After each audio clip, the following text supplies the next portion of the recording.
Hi friends, இப்போ நம்ம driving ஸ்கூலில் பார்த்தீங்கன்னா நம்ம வந்து 10 டேஸ் என்னென்ன கிளாஸ் வந்து டெய்லி அந்த 10 நாளும் என்னென்ன கிளாஸ் ஃபஸ்ட்டு என்ன கிளாஸ் எடுக்க போகிறோம், செகண்ட் டே என்ன கிளாஸ், தேர்ட் டே என்ன கிளாஸ், ஃபோர்த் டே என்ன, அந்த 10 டேஸும் என்னென்ன கிளாஸ் எடுக்க போகிறோன்றதெல்லாம் நம்ம வந்து ஃபுல்லாக போட போகிறோம். பாருங்கள், ஃபஸ்ட்டு டே வந்து என்ன கிளாஸ்ன்னு பார்த்தீங்கன்னா பேசிக் கிளாஸ் சொல்லி கொடுக்கணும். பேசிக் கிளாஸ் வந்து என்னன்னு பார்த்தீங்கன்னா இண்டிகேட்டர், ஹாரன், நம்ம வந்து எப்படி மிரர் பார்க்கணும், இதை தான் வந்து நம்ம ஃபஸ்ட் டே கிளாஸில் சொல்ல போகிறோம். ஃபஸ்ட் டே கிளாஸில் பார்த்தீங்கன்னா இதுதான் பேசிக் தெரிஞ்சாதான் நம்ம வந்து 10 டேஸும் கிளாஸ் எடுக்க முடியும். இந்த பேசிக் கிளாஸ் தான் ரொம்ப முக்கியமான கிளாஸ். அது தெரிஞ்சாதான் நீங்கள் வண்டியவே வந்து பேலன்ஸும் பண்ண முடியும். பேசிக் இருந்தால் தான் நம்ம மூவ் பண்ணவே முடியும். இது ஃபஸ்ட்டு பார்த்தீங்கன்னா ஹேண்ட் பார் வந்து எப்படி பிடிக்கணும்னு பார்த்தீங்கன்னா இந்த 4 விரலை உள்ள வச்சுக்கணும். இந்த கட்டை விரல் வந்து இப்படி உள்ள வர மாதிரி இந்த ஹேண்ட் பார் வந்து இப்படி பிடிக்கணும். லூஸாக தான் பிடிக்கணும், டைட்டாக பிடிக்கக்கூடாது. அதே மாதிரி இந்த இது வந்து ஆக்சிலேட்டரில் பார்த்தீங்கன்னா இந்த அதே மாதிரி அந்த 4 விரல் வந்து உள்ள வரணும், இந்த கட்டை விரல் வந்து அடியில் வரணும்.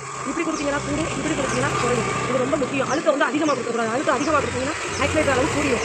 இது பார்த்தீங்கன்னா என்னன்னு பார்த்தீங்கன்னா இதில் வந்து மூவிங் பாயிண்ட்னு ஒன்று இருக்கும். அது நம்ம ஏற்கனவே வீடியோவில் போட்டுருக்கோம். அந்த மூவிங் பாயிண்ட்டை பிடிச்சி மட்டும்தான் நம்ம வந்து ஆக்சிலேட்டர் கொடுக்கணும். அதை வந்து நம்ம ஒரு வீடியோவாக போடுறோம். அதை வந்து நீங்கள் வந்து பாருங்கள். இது என்னன்னு பார்த்தீங்கன்னா ஹாரனுக்கு வந்து இந்த பெருவரல் மட்டும் தான் யூஸ் பண்ணணும். நம்மளுடைய 4 விரலும் இந்த இதில் இருக்கணும். இதுக்கு ஃபுல்லாக இந்த பெருவரலை மட்டும் தான் யூஸ் பண்ணணும். இது வந்து லைட் சுவிட்ச், இது வந்து இண்டிகேட்டர். இங்கிட்டு தள்ளிங்கன்னா இது போட்டிங்கன்னா லெஃப்ட் இண்டிகேட்டர் முன்னாடி வந்து இதாகும். இது போட்டிங்கன்னா ரைட் இண்டிகேட்டர் வந்து தெரியும். நடுவில் வச்சு ப்ரெஸ் பண்ணிங்கன்னா ஆஃப் ஆகும். இதுக்கு ஃபுல்லாகவே வந்து நம்ம இந்த கட்டவரில் மட்டும் தான் யூஸ் பண்ணணும். அடுத்து பார்த்தீங்கன்னா லைட் சுவிட்ச். இது வந்து டிம் அண்ட் பிரைட்டு.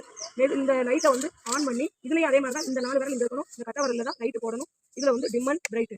இது வந்து டிம் அண்ட் பிரைட் அந்த மாதிரி போட்டு தான் நம்ம வந்து யூஸ் பண்ணணும். இது என்னன்னு பார்த்தீங்கன்னா செல்ஃப் ஸ்டார்ட். இது வந்து கிளாக் டிவைஸ் படி ஆன், ஆன்டி கிளாக் டிவைஸ் படி ஆஃப். இது உங்க எல்லாத்துக்கும் தெரியும். கிளாக் டிவைஸ் படி ஆன் பண்ணணும், ஆன்டி கிளாக் டிவைஸ் படி ஆஃப் பண்ணணும். இதுக்கு பேர் கிக்கர் ஸ்டார்ட்.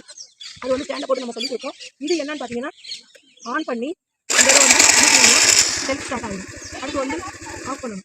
ஆப்போசிட் சைடு வந்து இது பண்ணிங்கன்னா வண்டி வந்து ஆஃப் ஆகிடும். இது பார்த்தீங்கன்னா ஸ்பீடாமீட்டர் வந்து என்னென்னு பார்த்தீங்கன்னா நம்ம ஸ்பீடினுடைய அளவு இதில் வந்து காட்டும்.